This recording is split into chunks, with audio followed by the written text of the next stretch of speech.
Hello and welcome to our Carnivore Q&A Thursday night live. We are here to answer your questions. We're here to inspire you. We're going to do some giveaways as well. Looking forward to chatting with everyone. Before we go around and do a couple intros, I just want to get the ball rolling. Post your best question with hashtag ribeye.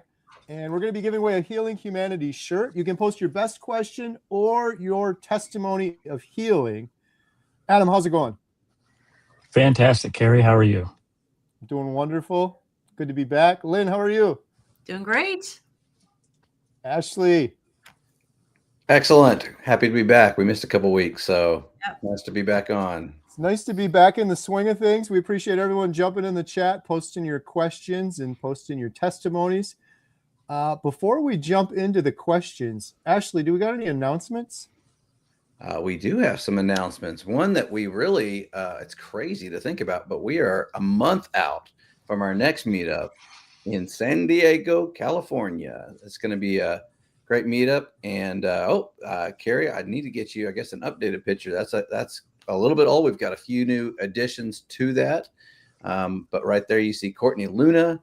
We've got, of course, Adam, Dr. Kiltz, Stephen Lash. We got Christy's going to be there. We're also Coach Lisa's going to be there.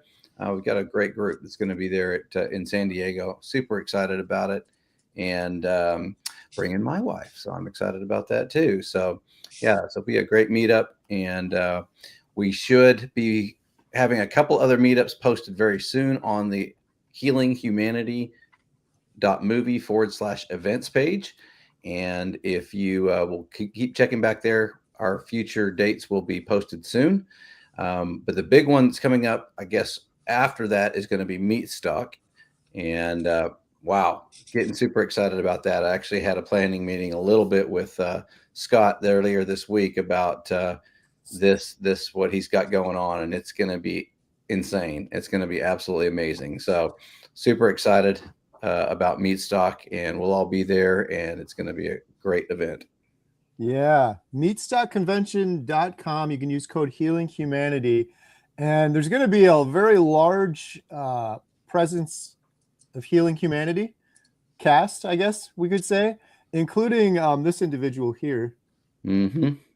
Muscles Maggie, Rancher Maggie, Farmer Rancher Maggie. She's actually going to be attending Meat Stock, and we're going to be talking about Healing Humanity. We're going to be several of the doctors and experts that we also filmed for the documentary will be there as well. But I'm excited to see Maggie again. I don't know, Adam, are you excited? Do you think she's going to make you bring your work gloves and put you to work? I'm not going to let her even ask. I'm just going to bring them. So Adam and I will be building the fence outside of the Meat Stock facility. If you need Under us. Maggie's direction. There you go. Maggie's direction, yeah. Well, I think Adam also put in the comments there a discount code for if you are still haven't got your Meat Stock tickets, you can still get that and get a discount code too. Adam put that in the comments. Love it. All right. So I know we have some more people that jumped on before my little brief announcement there. We're giving away a Healing Humanity shirt. Post your best question with hashtag ribeye or your testimony of healing. We love to hear those as well. And make sure that you are following Adam, Lynn, and Ashley. There are links in the description below for each of their YouTube channels. And there's also a link to the events page if you want to come to one of our upcoming events that we spoke about there a minute ago. All right, our first question of the night, Lively Lioness. Hashtag ribeye. My husband wants me to eat vegetables because I keep getting backed up. I won't have movements for days until it becomes painful and my entire body becomes hot and I get nauseated. Help. So the first thing I look at is whether you're getting enough sodium. And that can happen if you're not new to carnivore, because, when you're new to carnivore, sometimes you get backed up because of the transition from, into ketosis. We do lose a lot of sodium, and sodium is important for having bowel movements. It just basically, it draws fluid into your colon. And so I would look and see, make sure, you might want to up your sodium, but if you don't want to eat vegetables, you can try taking magnesium citrate in the morning. Magnesium is often helpful in as far as getting there with your bowels moving. And if you don't want to do like full-blown vegetables, but you want to try something that has some fiber in it, you can try incorporating avocado. And yes, that is a vegetable, but that's one that a lot of carnivores do consume. They feel a little bit better because it's high in fat. But I would say maybe look at the sodium, make sure you're getting enough fluid, but get the sodium and maybe magnesium on board, and make sure you're hydrated, make sure you're moving. And you can also do, crazy enough as it seems, some breathing exercises can help, because it will help support your parasympathetic nervous system, which does impact your gut. All right, good stuff. We got at Trucker Wife started carnivore 2 days ago, cooking a steak while I watch. Hello. Hello. Nice. Congratulations. Hey there. Good job on getting started. 2 days ago, I 2 think. days. Awesome. Yeah. Let's go. And Rhonda has a question. I have heard several people saying recently that there is no evidence that seed oils are bad for you, and it's just a fad mantra. What studies are there on this? I want to know. I don't have my list of studies. I don't, but all I had to do was go back and see the origins of where seed oils came from, where they were derived from, and get a little bit of background on that to know it does not seem natural. It does not say it's highly processed. There's lots of things that are put into it in the making of those seed oils. And that was enough for me, honestly. But I know there's definitely there's actually a lot of good content on YouTube that you can find about seed oils. I'm trying to think of a video or something that is specific to that. We have to research a little bit. Well, as far as studies go, I'm not familiar. I'm not aware that there's any specific study that is just looking at seed oils. Unfortunately, nutritional studies are inherently very poor, because there are so many variables and so many factors. So you kind of have to look at it from a higher level, and you need to look and see like what has happened to the health of our country since we switched over from using saturated fats, animal fats, to using seed oils. And the increase, and not that we can necessarily say it's all because of seed oils, but there is definitely some correlation there between the worsening of our health. But there's sugar as well as a problem. But seed oils, if you look at them, if you're looking at going for what's natural, and a lot of people who even are like vegetarians, they're like, we want to stick with what's natural. If you take a seed and you have to put it through all these processes and use chemicals to extract oil out of it, that's not natural. And that's what they have to do with seed oils. And like avocado, olive oil, coconut, they can press oil out of it. So it's definitely a better process. But with the seed oils, they cannot do that. I mean, they have to go through a tremendous process to get the oils out of those seeds. And also, those oils are very high in linoleic acid, which is known to be pro-inflammatory. And it's also there's a lot of evidence out there that it is cancer causing. And so I would just encourage you to just dive in and find the research, but don't necessarily think you're going to find studies, because even the studies that have been done with nutrition are just not reliable. I mean, they had their studies out there saying that the cholesterol is connected with heart disease, but those have been proven to be wrong. And so many of these other studies have been proven to be wrong, and they're just so poorly constructed. But maybe look at some higher level evidence. Yeah, I'm with you. I always just wonder, there's some folks that are like big proponents for seed oils, and I always question that, like, why even roll the dice? These things are highly processed, bleached, deodorized. Like, you lost me at deodorized. Why do I want to eat something that's been deodorized? That's just crazy to me. Hexane, like high temperature just to get it. It's crazy. I don't understand why even roll the dice with it when we know we could just eat butter and tallow and absolutely thrive. I don't have to question it. The other thing is, I wish Dr. Nelson was here tonight, because he knows everything about seed oils. In fact, I think he said that if he gets the time, he's working on a book all about seed oils and the danger of seed oils, as a doctor that's been doing this for over 40 years now. And Adam and I are going through the Nutrition Network course, and so we are learning things, and I just don't have everything memorized, but we're learning too about studies that were done and were never published because they did not, the outcome was to show that these oils or some of these other products were healthy and they resulted in improved health. And when the outcome turned out to be the opposite, the study just never got published. So there's definitely that happens out there all the time. But if you are interested in connecting with someone who really does some research, I would connect with Dr. Sophia Clemens, and it's Z. I think it's ZSOFIA. He is with Paleomedica, which is in Hungary, I think.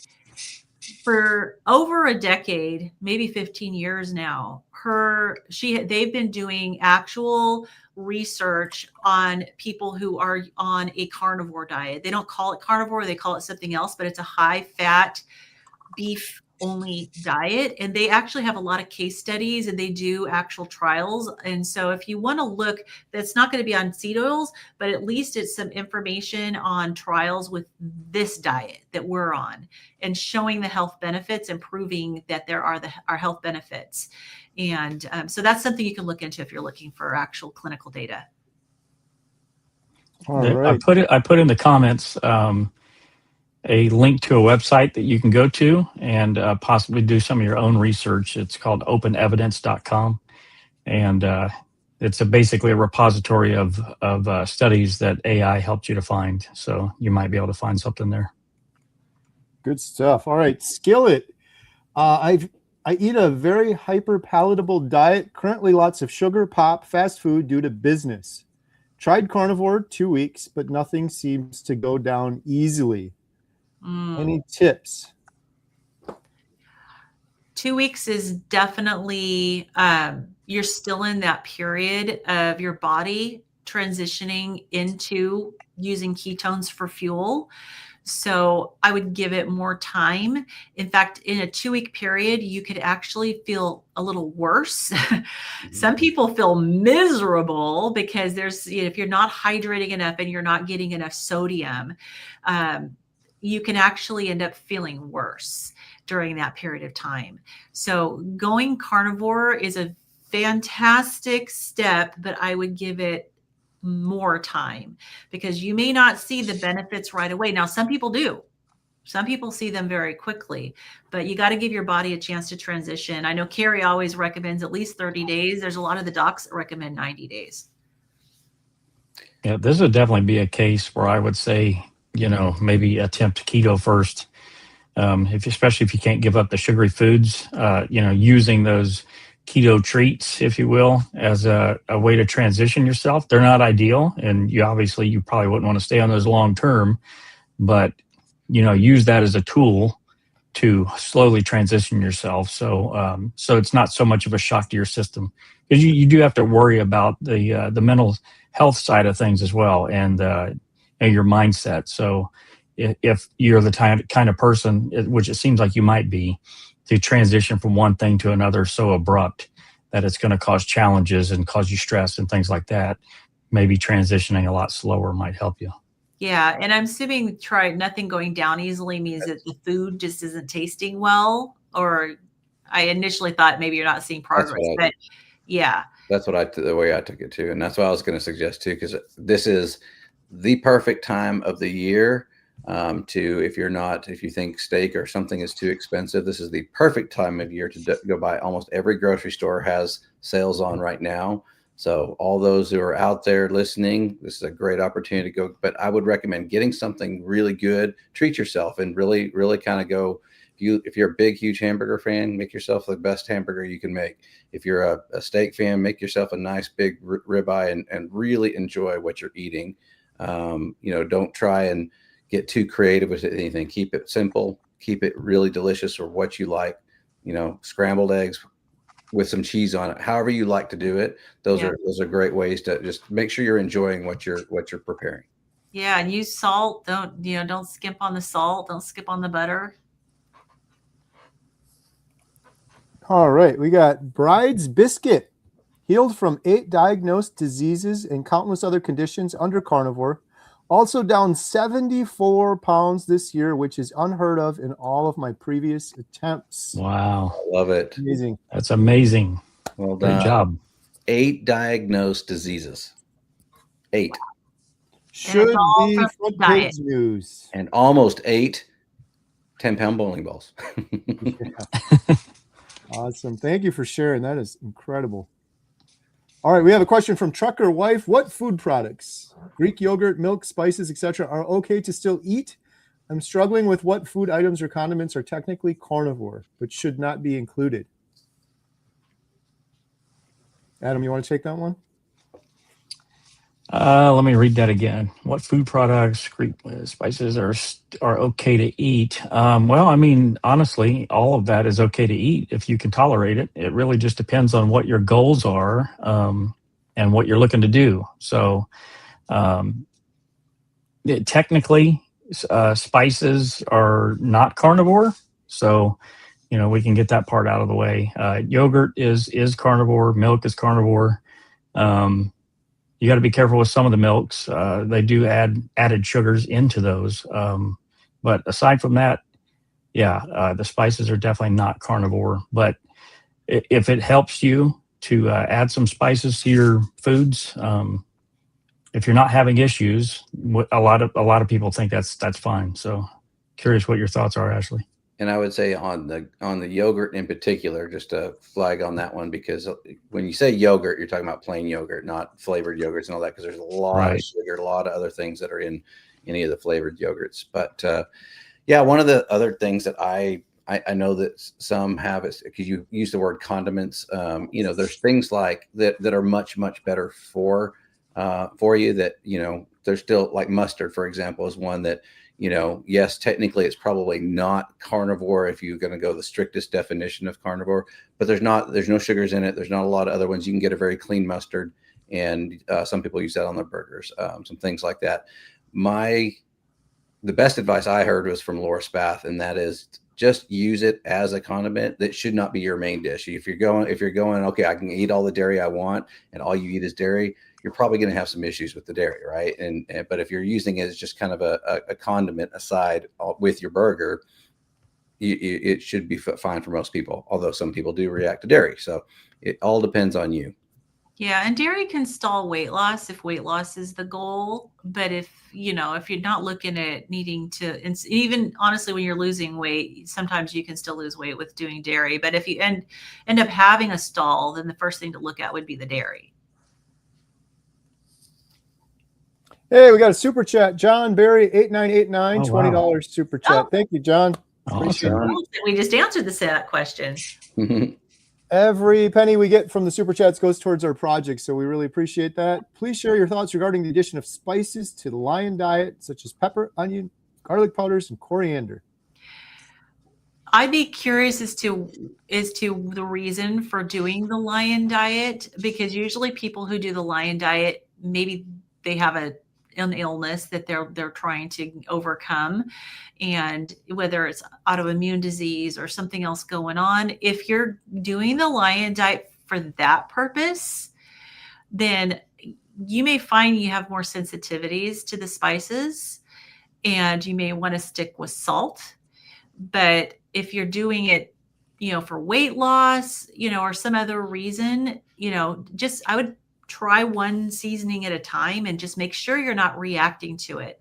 Like pepper is higher in histamine. So if you have any histamine issues, you could probably, you might have a problem with pepper. But I would maybe try one thing at a time and just make sure you're not having any reaction. Give it several days, even a week. Make sure you're not having any symptoms from it. And if you aren't, then should be okay to add it. Thank you, John. Appreciate it. All right, our next question. Thomas, Target Prime Rib, how do you get on the Nutrition Network course? Nutrition-network.org, and you go to their website and pick out what courses you want to participate in there, and you can use our code Healing Humanity if you want. We got new member, DJ Warrior. Samuel, thank you for that. All right, our next question. Actually, we have a comment from our friend, Lexus Jones, 1126. Nice to seeing you, Lexi. Yeah, it's been a while. My journey hasn't been perfect, but every time I'm on high-fat carnivore, my schizophrenia goes away and I feel so much better. This way of That's eating awesome. makes me love my job compared to when I'm suffering. Woo! Excellent. I love to hear that. Mm-hmm. All right. Carnivore Farm Mom asks, is fat fasting a good idea? If so, how long is it okay to go without protein?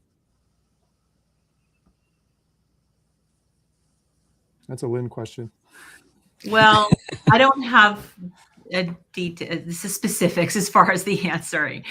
Fat fasting, some people do fat fasting. And it's honestly, even when I fast, and I usually do so with Coach Lisa's program, she actually encourages butter when you're doing a fast. And as long as you let it dissolve in your mouth and you don't, it gives you energy. It's a fuel source and it doesn't break a fast.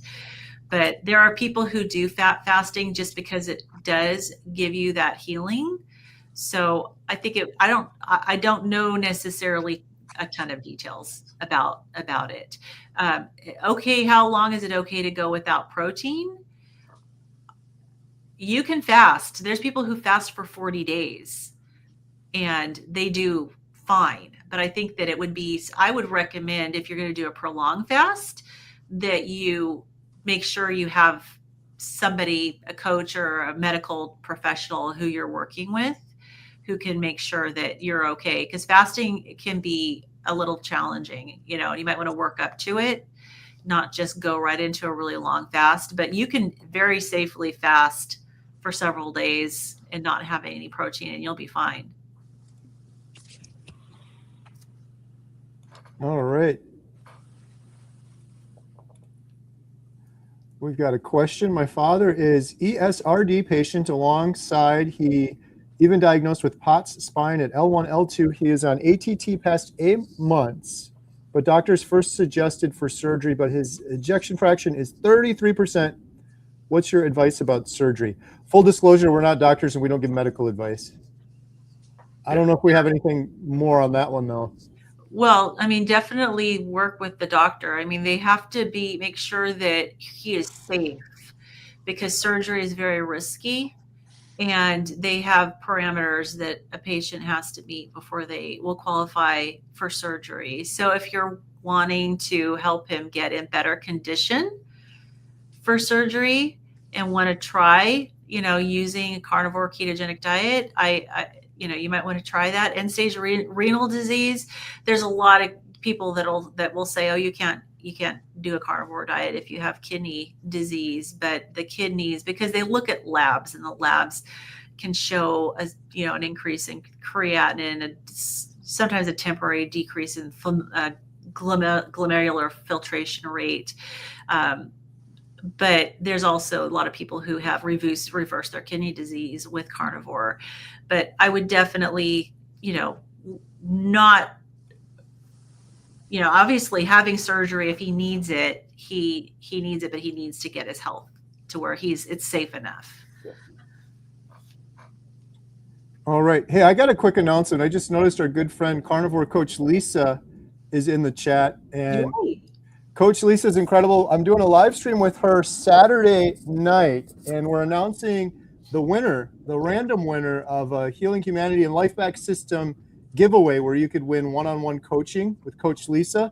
There's still time to enter. It's completely free to enter. You just put your email in. We're going to randomly pick someone Saturday night, and you could win one-on-one coaching with Coach Lisa. I will post in the comments right now the link. If you guys want to click on that, if you haven't entered to win yet, you can get a chance still before we run out of time. All right, we got from Kerry. I'm celebrating my 6-month carnivore anniversary today. Congratulations. You deserve a ribeye, by the way. Every 6 months you get a ribeye. Feeling fantastic, and thank you for all your instructional videos and wealth of knowledge. Awesome. Love it. Congratulations. We love to hear stories like that, so there's still time. Post your best testimony with hashtag ribeye or question. Thoughts on sardine fast? I'm intrigued and want to try tomorrow for a couple days and see how it goes. I've tried sardines. I've never tried the fast. Anyone here tried sardine fasting? Haven't done the Negative. fast. Tried sardines for the first time recently, but a lot of people will do a sardine fast to help them get into ketosis. Mm-hmm. Yep. I will say my good friend Bill Knott has done some sardine fasts and had amazing, incredible results. He was really, really pumped up about those. And I know Dr. Boz has talked about that quite a bit also. Oh, yeah. Everyone that I've talked to who's done a sardine fast has been happy that they did. They've had good results. Yep. I was just like scared to try sardines because I wasn't sure if I was going to like them. And I was just happy that I liked them. Right. Nobody's Fault podcast. 6 years carnivore today. Med free at 63. Woo-hoo. Excellent. Med free at 63. That's great. I love How that. many people can say that? Right. You know what's funny? I got to tell a little story. I was in the grocery store taking advantage of some of the sales and buying a ribeye, but I'm standing in line with a lady who has she says, "Hey, I know you're getting a lot of good deals here, but do you want an extra coupon?" I said, "Sure."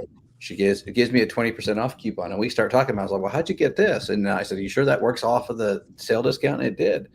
And she says, "Every time I go to the pharmacy and fill up my meds, once you hit a certain amount, they give you this extra coupon." And I said, "Oh, wow, that's amazing." Unfortunately, I'm not on any medications. And it was just one of those like feelings of like, wow, that's really great. And we started talking about it. It led to, she's buying a ribeye, I'm buying ribeye. And we got talking about the carnivore diet and got on a good conversation about it. But it started with her handing me a coupon that she got because every time she goes to the pharmacy to fill up her meds, they give her a discount coupon to buy the rest of the groceries there in the store. So just love hearing med free at 63, and not having to depend on the pharmacy like that.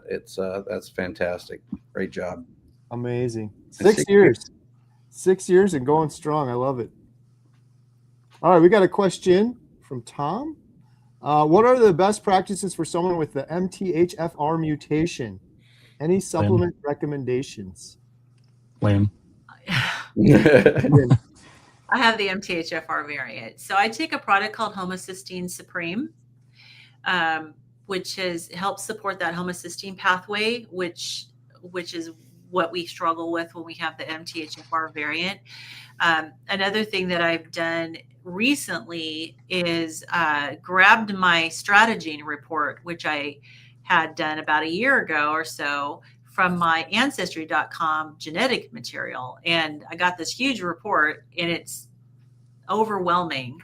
And so I finally, with the help of AI, not that I follow AI's recommendations without checking with the doctor, but I asked it to please put it in ChatGPT, said, please tell me, is there anything I'm missing here? Is there anything I need to know? And it did bring up some things related to the MTHFR variant that I could do a little differently, tweaking some of the vitamins, an extra B12, adding extra riboflavin, and actually taking a little less of the homocysteine supreme. So I would say I would recommend working with, if you can get a naturopathic doctor, somebody that can work with you on tweaking what you need to do for yourself and make sure you're getting some baseline labs and monitoring it. That would be, to me, the best thing to do, is to not necessarily try to do it on your own, because you have your own unique individual, variances.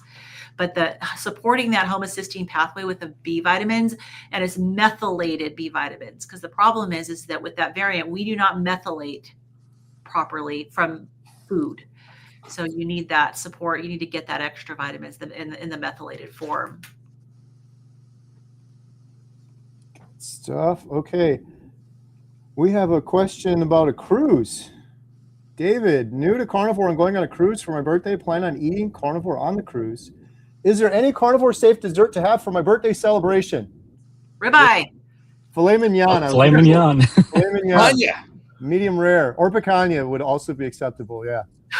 Seriously, if you're going to eat carnivore the whole time, like, I'm not telling you what to do, but you're going to regret the birthday celebration. I'm sorry, but My recommendation is redefine dessert. yeah. Bring some butter bites with or something. But you just had some expertise on your cruise. You got it figured out. How do you stay carnivore on the cruise? The biggest thing is you just got to use your voice, and you got to use the word allergy a lot also. But you got to avoid the seed oil, especially with breakfast. But Okay, so tell about the bacon and what Well, they do with the bacon. the bacon I was actually wrong on. I discovered on Oh. yeah. So I thought the bacon was deep fried, but after extensively interviewing the entire staff of the ship, 4 different people, it's not. They actually cook it in the oven. But where they can get you on the cruise is usually with breakfast. If you have eggs or an omelet, they don't just cook it in seed oils. It is literally swimming in seed, like a ridiculous amount of seed oil. 2 scoops of oil. Huge and scoops. It's like Yeah. boiling it. So that was the biggest thing is you have to go to them and say, I'm allergic to seed oils. And they have little butter packets and they're real butter. You bring them, you say, could you please use this instead?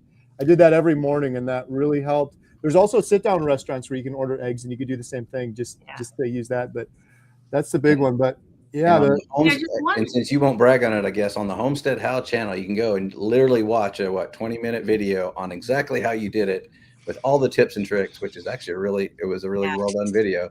I loved how you put that together for fellow cruisers. And, and as carnivores, we all have to come to terms with how we celebrate special occasions like birthdays.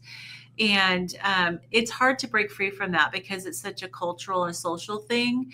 But I definitely would encourage you to try to break free of feeling that you need to have dessert on your birthday and maybe have a special experience instead. Something that's memorable that, you can look back on with no regret.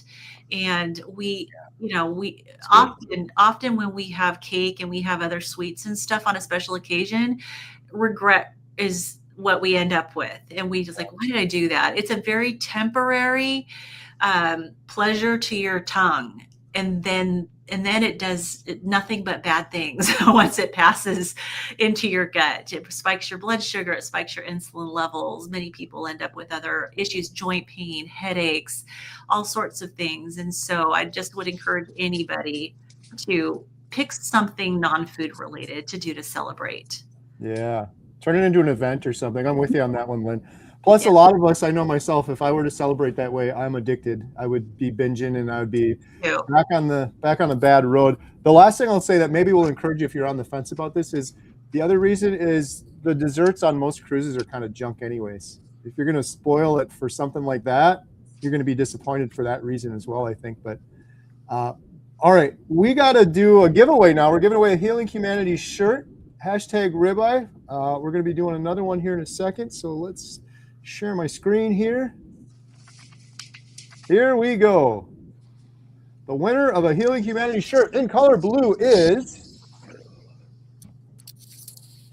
Oh, we need the... Hey. Oh, hey. Tanya's in our membership site. Nice to see you here, Tanya. Tanya's one of our Healing Humanity Life members. Adam, how can Tanya claim her shirt? Well, Kerry, Tanya can claim her shirt at healinghumanity.movie/giveaway. Fill out the form and Ashley will promptly send you your shirt. Congratulations. And if you want to join the Healing Humanity membership site like Tanya has, there is a promo code scrolling across the bottom of the screen right now so you can get 50% off your first month. There's also a link in the description below. And we are also going to do another giveaway here. Speaking of, make sure that's working. So post your best question or testimony with #life, and we're going to be giving away a 30-day free membership to healinghumanity.life. We do over a dozen Zoom calls per week. Doctors, experts, individuals, Q&As, inspire together. We've got courses. But mostly we've got community, which is a big missing piece of the puzzle for many people that are trying to find healing. If you're trying to eat this way, you're usually the odd one out. So we are here to help you on a path to healing. Post your best question with hashtag life or your testimony. All right. The next one we have is, hey, we got a super chat from Grandma's Crochet. Oh, cool. Hey, there she is.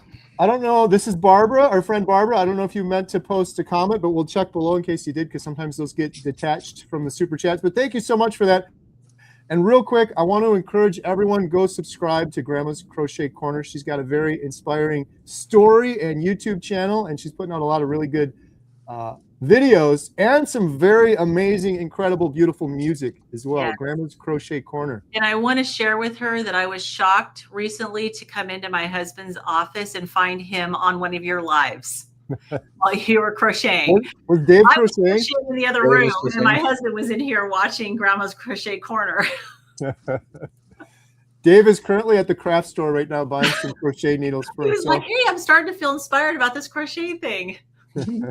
He's only been watching me crochet for 35 years. All right, Cynthia, I am on a stall doing the same as always, 6 months in. I lost 40 pounds. What can I do for a stall? Do I have to fast? Please help. I can't do sardines. You know, fasting is definitely a good way to kickstart. But really, I think what I've heard the most is an adjustment, like change things up, do something that's a little different. If you're in a rhythm or routine, that change may be beneficial. So that may be a fast, that may be changing when you eat during the day or how much you eat during the day, or you know, make something a little bit different, and that a lot of times will kick things off. You may also increase your fat a little bit. So I don't know where you are. Let's see, 6 months, lost 40 pounds. So I don't know where you've got to go on that, but that's great weight loss too. That's another, yeah, exactly. That's a great, in 6 months time, 40 pounds is a lot of weight to lose. So your body may be prioritizing some other things at this point, and that's totally normal. Yeah. But the comment, doing the same as always, I agree, Ashley, that often our body gets used to what we're doing and sometimes just kind of stalls out. So I completely agree. Switch up your macros from day to day, switch up the amount you're eating from day to day, confuse your body, and it'll start responding again. One thing I wanted to add with that too is, you know, obviously this isn't a coaching session or anything like that. It'd be nice to dive a little bit more deeper into these questions and find out exactly what's going on. There's so many things that can affect a stall. You know, your mindset for one can affect it. You know, stress in your life plays a big factor as well with cortisol production, and that increases your sugar, glucose levels, and can cause all kinds of issues as well. So there's just so many things that could sleep. That could, your sleep, your circadian rhythm, many different factors that can go into a weight loss stall. It's not just what you eat. So, you maybe head on over to healinghumanity.life, hop on one of our Q&As there, and we have experts on every Wednesday, and you know, we can maybe dive in a little bit deeper. North Dakota carnivore Lance, 62 hours into a sardine fast now. Wow. There you go. Cool. How you feeling, Lance? Let us know. And then Debbie's asking, how do you cook sardines? Well, you Air don't fryer. have to. You don't have to cook them if you don't want to, but the first time I made sardines, there was no way I was going to eat them right out of the can. So I just sauteed them in butter. And A lot of people do that though, don't they? They eat them right out of the can. I ended up eating them out of the can. Most people do. Yep. Oh yeah. So it was, you know, Coach Lisa had us doing sardines for a whole week, and it was during my daughter was fairly newly pregnant. She's in her second trimester now, but she was nauseated at I open a can and she's nauseated. Yeah. And so the first time when I made the sardines and butter, she was like, walked into the house like, oh my goodness. And her husband are living with us now. So I ended up eating mine out of the can on our back patio. So it's possible. It's not bad. I would get them in water. And oh, one tip though with sardines, look at the can and make sure it actually is sardines, because there are cans out there that they say they're sardines and it's a different fish. So Really? yeah, I figured that out when I went to go buy the sardines, and it's like, wait a minute, this says sardines, but it's not sardines. All right. Joshua has a question for Adam about electrolytes. What electrolytes should I take during the adaptation period? Just sodium or also potassium and magnesium, and how much? Yeah, I mean, some people get away with just sodium, but most people will supplement with sodium, potassium, and magnesium. And usually people go with a product like Element, Redmond's Relight, or there's a new brand, Salter, that actually has it there. That good friend of ours that runs Meat Stock started that company. So I definitely would suggest theirs. Theirs is a lot cleaner. The salt that they use has a lower amount of heavy metals in it. That's the lowest amount that you can get out there. But yeah, potassium, sodium, magnesium is usually the go-to for most people during that transition period. Yeah, you can also make Soleil water. Yeah, absolutely.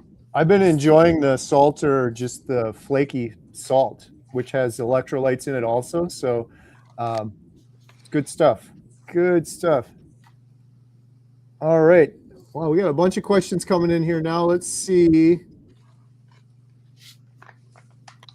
Run on ribeye. I got diagnosed with ulcerative colitis back in 2019. I've been carnivore since 2020 and have managed to keep it in remission. Can't wait for the Healing Humanity movie to come out.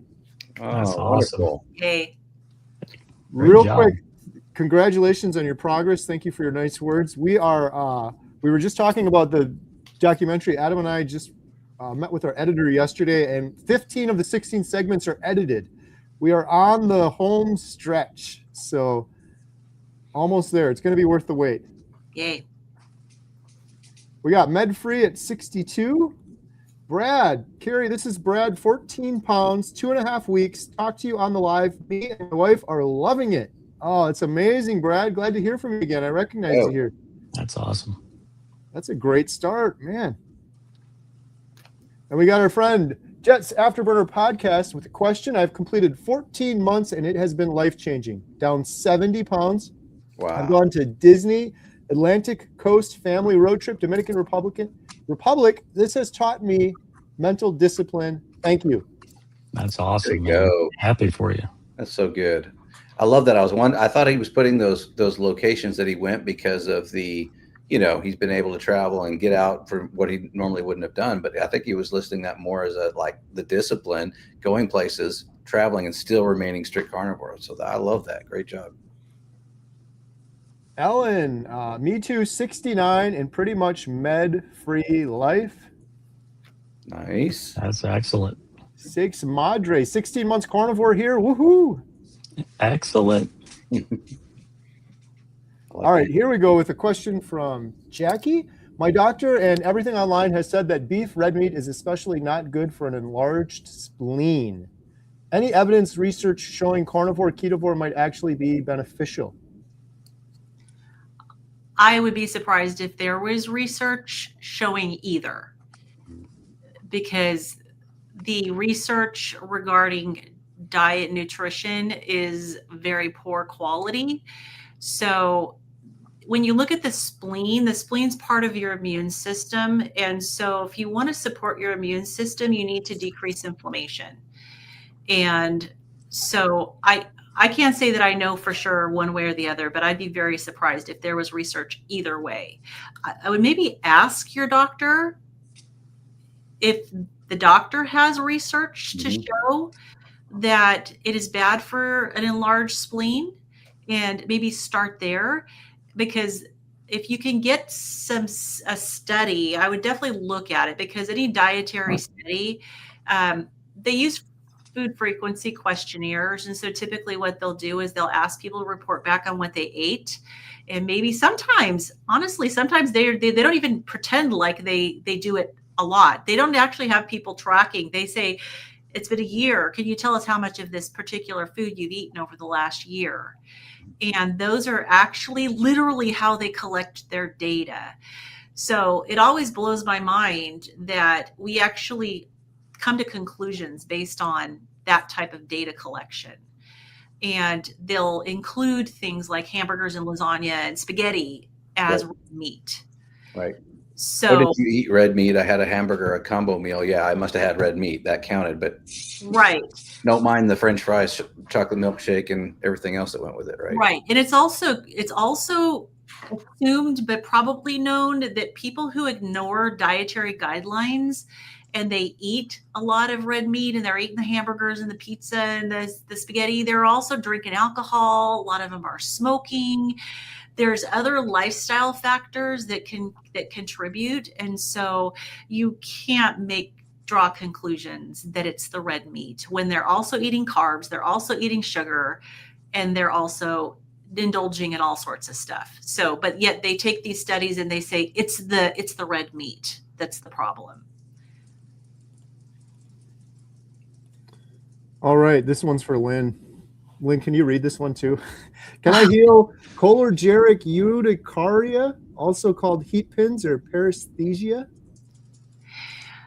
Yeah, I'd have to look up what that was, because that was a long time ago since I've been in nursing school. Heat pins and paresthesia. So I know that's neurological.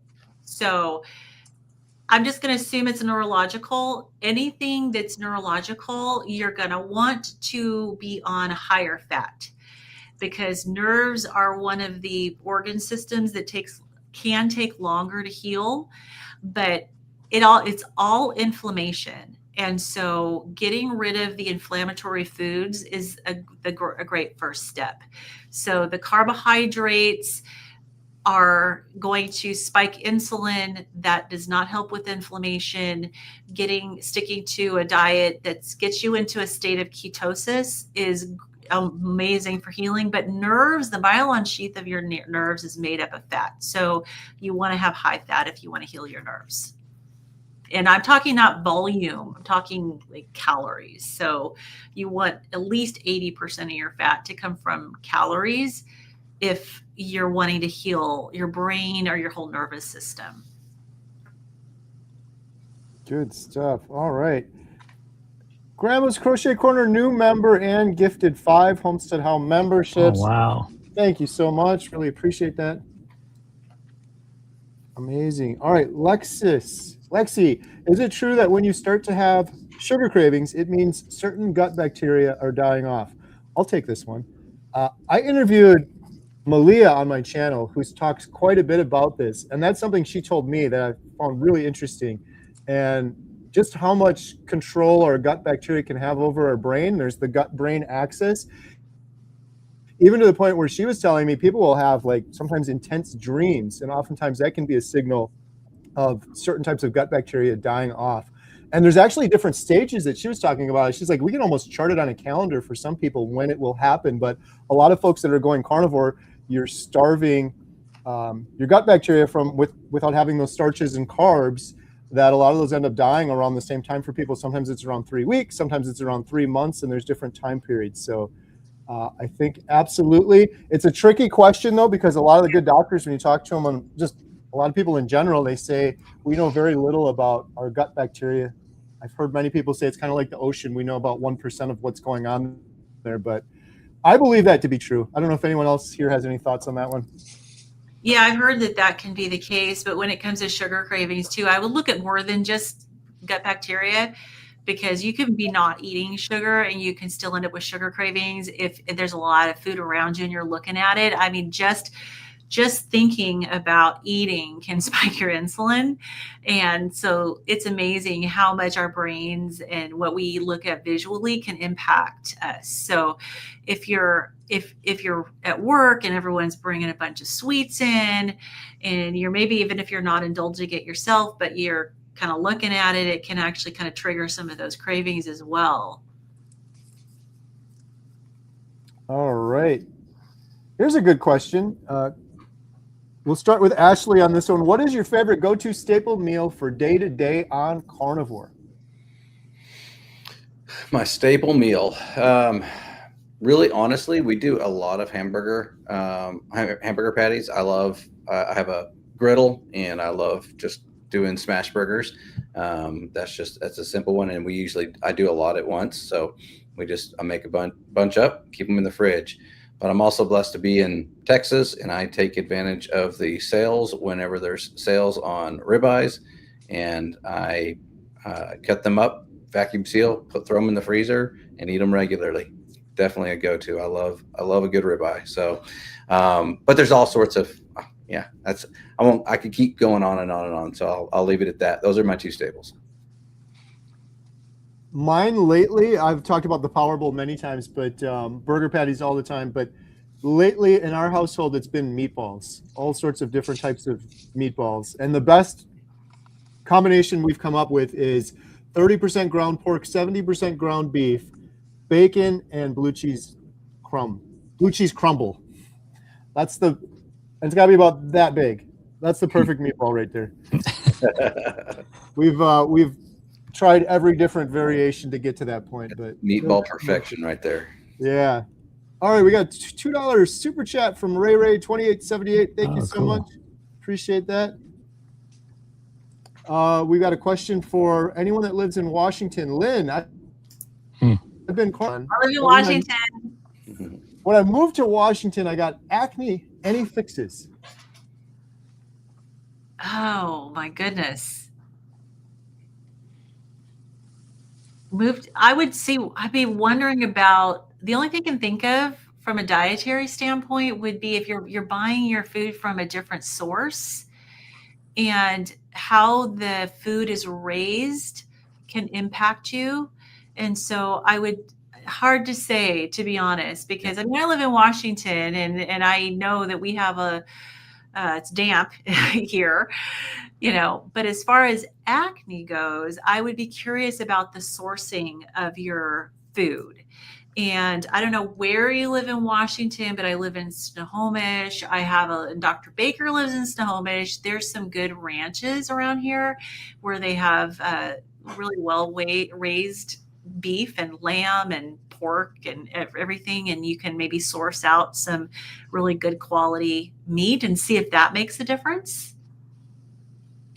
Good stuff. All right, we've got Bride's Biscuit. 2 years of failed keto revealed my carb addiction. Changing my relationship with food was the paradigm shift that was both foundational and transformative in my healing under carnivore. I'm really glad you shared that, and I'm glad you found healing. I think that is a huge thing for so many people. I myself did the same thing on keto, yo-yoed for years and years until I realized I'm trying to moderate my addiction, and when I went carnivore, I overcame that. So really, what other addiction can be moderated? I don't know of any. I don't know. We try to do it with food, but I don't know of any. All right. Penny Lane has a question. Is it okay for a type 1 diabetic on insulin pump? Yeah, there's a lot of type 1 diabetics that I would go look at Brisket Boomer's YouTube channel. She's type 1 diabetic, and absolutely be working with your doctor, because it's super important, as you know, being a type 1 diabetic, how important it is to make sure that you're under medical supervision. But she has been able to get her insulin requirements really low. So it is absolutely okay. But you definitely need to make sure you're working with your doctor. And I spoke earlier of Sophia Clemens with Paleo Medica. She actually has some case studies, and one of them is a case study where they were able to catch type 1 diabetes fairly early in a young man who was 19, and actually had doing just a fatty beef diet, have his pancreas beta cells start producing insulin again. So I'm hoping that wonderful, eventually that'll be the first treatment for type 1 diabetes. Any research showing the benefits of carnivore for Parkinson's? Question for Adam. I'm not sure that there's actually any research on this, but there are anecdotal stories out there of people that have improved their Parkinson's, including one, Mimi Morgan. She actually had Parkinson's diagnosis and had it removed eating a carnivore diet. So as far as I know, everything to this point is anecdotal in this area. But it's hard to go wrong with almost any condition eating a proper human diet. Love it. Good stuff. All right. We are getting near the end of the hour here. We got to do another drawing. We're going to be doing a drawing for 30-day membership, healinghumanity.life. Here we go. Winner of a 30-day membership. And again, if you don't win, there is a special offer scrolling across the screen, Life 1225. Adam, how can Robert Butler claim his prize? Well, Kerry, Robert Butler can go to healinghumanity.movie/giveaway, fill out the form, and Lynn will promptly send you a code to access the site free. Congratulations. Congratulations, Robert. All right. I think we got time for one more question here. Let's see. On a scale of kale to ribeye, how is everyone feeling today? That's great. Ribeyes. Tomahawk. Tomahawk. Solid ribeye. Blue rare ribeye. There you go. Right. 2-pound ribeye. Well, we appreciate everyone coming on and asking some great questions and sharing your testimonies. It's always very inspiring. Adam, Lynn, Ashley, do you guys got anything big coming up you want to announce before we wrap things up? San Diego and Meatstock. So if you're going to Meatstock, go to meatstockconvention.com and use the coupon code Healing Humanity. And yeah, we'll have Ashley talk to you about San Diego. Shout out Coach Lisa, who's in the chat, and as Kerry mentioned, going to be on live Saturday with Kerry. She's also going to be in San Diego, and if you've been following the chat, you can see how many amazing answers and how knowledgeable she is, and just absolutely amazing, willing to help anybody and everybody, and wants to help anybody and everybody. So make sure you stay tuned for that. Try and get some free coaching, or come meet her in person in San Diego. Yep. I'll be in San Diego too. So looking forward to meeting anybody who's going to be there this Saturday. I'm going to be hanging out with our friend Thomas from Target Prime Rib on his channel on a live stream. Yeah. So, and it's been a while since I posted to my channel, but I did post an update video this past Monday. So anyone who watches me, check it out. I had a couple of really cool big wins, and I'm finally way less than my husband. I used to weigh about 150 pounds more than him, and I finally weigh. Now I weigh less than him. Wow, So, That's awesome. yes, yay. So that How's was he feeling about that? Huh? I love that. He's off in the corner crocheting right now. We'll ask him. That's why you started crocheting. Yeah, I just want to say real quick too, we probably won't be here next Thursday because it's Christmas. So I want to say Merry Christmas to everyone from all of us here, and happy holidays to everyone. And yeah, we just really appreciate you guys so much. And this is really exciting for us to come on and try to help everybody out. So Merry Christmas. Merry Christmas to everyone. And if you're new here and you're like, what are these guys talking about with all the documentary talk we had going on earlier? If you go to healinghumanity.movie, you can watch our 2 trailers, and there's a free thing. You can sign up for our email newsletter, and that is where you'll be the first to know when our final trailer comes out and when the documentary's finished. We're right on the home stretch now, so make sure to sign up for that free email newsletter. Thank you guys all so much for joining us tonight. We appreciate you all. We'll see you on the next one. Have a good night. Good night. Bye for now.